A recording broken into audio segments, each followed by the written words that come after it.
जालन्यात 76वा भारतीय प्रजासत्ताक दिन मोठ्या उत्साहात साजरा करण्यात आला। राज्याच्या पर्यावरण मंत्री तथा जिल्ह्याच्या पालकमंत्री पंकजा मुंडे यांच्या हस्ते मुख्य शासकीय ध्वजारोहण कार्यक्रम संपन्न झाला। शहरातील पोलीस मुख्यालयावर झालेल्या कार्यक्रमात प्रजासत्ताक दिनानिमित्त मानवंदना देण्यात आली। यावेळी पोलीस पथक आणि स्काउट गाईडच्या पथकाचं संचालन देखील करण्यात आले। पंकजा मुंडे यांच्या हस्ते विशेष पुरस्कार प्राप्त शेतकरी खेळाडू आणि पोलिसांचा सन्मानचिन्ह देऊन सत्कार करण्यात आला। यावेळी प्रजासत्ताक दिनानिमित्त पंकजा मुंडे यांनी केलेल्या भाषणामध्ये जालन्याचे पालकमंत्री पद माझ्यासाठी सुवर्ण योग असून जालना भाईचारा असणारा जिल्हा म्हणून ओळख निर्माण होईल असा विश्वास देखील त्यांनी यावेळी व्यक्त केला। हा रोजगाराने युक्त असला पाहिजे, महिला ही स्वावलंबी असली पाहिजे आणि भयमुक्त असली पाहिजे। हे कसं होईल हे पूर्ण करण्यासाठी आमचं सरकार हे कटिबद्ध असेल। या निमित्ताने आपल्या सर्वांना मी शाश्वती देते। आज आपण राज्यामध्ये अनेक योजना राबताना पाहतो। मुख्यमंत्री लाडली बहीण योजना, मुख्यमंत्री वयश्री योजना, मुख्यमंत्री युवा कार्य प्रशिक्षण योजना, मुख्यमंत्री तीर्थदर्शन योजना, मुख्यमंत्री बळीराजा मोफत वीज पुरवठा योजना, मुख्यमंत्री अन्नपूर्णा योजना, मुलींना मोफत उच्च शिक्षण देण्याची योजना, या सगळ्या योजनांचा समावेश हा यामध्ये आहे। आणि त्याच्यामुळेच आपण सामान्य माणसापर्यंत प्रत्येक अधिकार त्याचा पोहोचवण्यामध्ये यशस्वी होत आहोत आणि वरचेवर त्या योजना राबवण्यामध्ये आपण योगदान देत आहोत। मुख्यमंत्री माझी लाडकी बहीण योजना ही योजना या जिल्ह्यामध्ये 5,42,000 प्राप्त झालेले अर्ज आणि 5,25,000 पात्र महिलांना या योजना अंतर्गत प्रतिमाह 1,500 रुपयांचा लाभ देण्यात येत आहे। ही अत्यंत अभिमानाची गोष्ट आहे। राज्यामधील 65 वर्ष वयावरील ज्येष्ठ नागरिकांना दैनंदिन जीवनामध्ये सामान्य स्थिती जगण्यासाठी वयश्री योजना सुरू करण्यात आली आहे। त्यामध्ये या जिल्ह्यामध्ये 2,000हून अधिक प्राप्त झालेले अर्ज आहेत आणि जवळपास 468 नागरिकांचे अर्ज त्याच्यामध्ये पात्र ठरलेले आहेत। राज्यातील युवकांना शिक्षणानंतर प्रत्यक्ष कामाचे प्रशिक्षण देऊन मुख्यमंत्री युवा कार्य प्रशिक्षण योजना सुरू करण्यात आलेली आहे। यामध्ये 1,665 बेरोजगार युवकांची शिकाऊ प्रशिक्षणार्थी म्हणून निवड करण्यात आलेली आहे। तसेच 60 वर्षावरील ज्येष्ठ नागरिकांना मुख्यमंत्री तीर्थदर्शन योजना सुरू केली आहे। मुख्यमंत्री बळीराजा मोफत वीज पुरवठा योजना ही आपल्याला 12वी नंतर उच्च शिक्षणासाठी जी योजना आहे त्या योजनेचा सुद्धा 100% लाभ या ठिकाणी देण्यात येत आहे। राष्ट्रीय पशुधन अभियान, कुक्कुट पालन आहे, शेळी मेंढी पालन आहे, गावागावामध्ये खेड्यामध्ये उद्योजक बनवण्यासाठीची योजना आहे। हे खातं माझ्याचकडे आता आहे।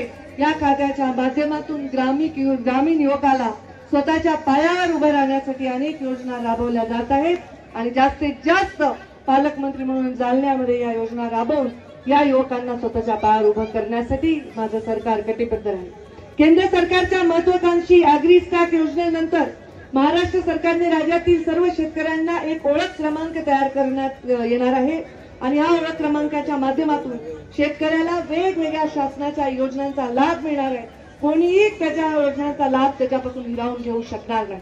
जिल्ह्यामध्ये तत्सम धनगर समाजातील अनेक समाज घटक आहेत जे भटके आणि विमुक्त आहेत। यांना राजे यशवंतराव होळकर महामेश योजनेअंतर्गत आपण वेगवेगळ्या लाभ देणार आहोत आणि यामध्ये प्रत्येक गटामध्ये वेगवेगळ्या लाभांमध्ये 50% अनुदानावर काही योजना आहेत, काही योजना 20% अनुदानावर आहेत। या योजनांची पूर्ण माहिती, प्रशिक्षण आणि लाभ देण्यासाठी आम्ही कटिबद्ध आहोत। स्टील आणि सीड्स उद्योगामुळे हा जिल्हा ओळखला जातो। मी मगाच सांगितलं की एक उद्योग लाखाचा पोशिंदा असतो। या उद्योगामुळे या भागामध्ये सिल्क आणि त्याच्यावर शेती करणारे शेतकरी आणि त्याच्यावरच्या प्रक्रिया करणाऱ्या उद्योगामुळे या जिल्ह्याची ओळख आहे। चालू वर्षामध्ये 2,046 एकरावर नवीन तुती लागवड करून जालना जिल्हा राज्यात प्रथम क्रमांकावर आहे। याच्याबद्दल मला अभिमान वाटतो। जालन्यामध्ये आंतरराष्ट्रीय दर्जाचे ऑटोमॅटिक ड्रिलिंग मशीनची उभारणी करण्यात आली असून उत्कृष्ट दर्जाचे रेशीम आणि सुताची निर्मिती त्या माध्यमातून करण्यात येत आहे।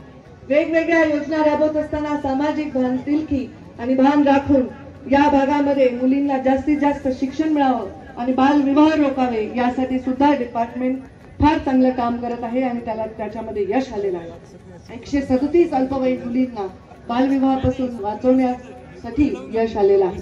क्रीडा विभागाच्या वतीने क्रीडा संकुल याचं पहिल्या टप्प्याचं काम पूर्ण करण्यात आलेलं आहे। दुसऱ्या टप्प्याचे काम प्रगतीपथावर आहे। ऊसतोड कामगार मोठ्या प्रमाणामध्ये इथे आहेत.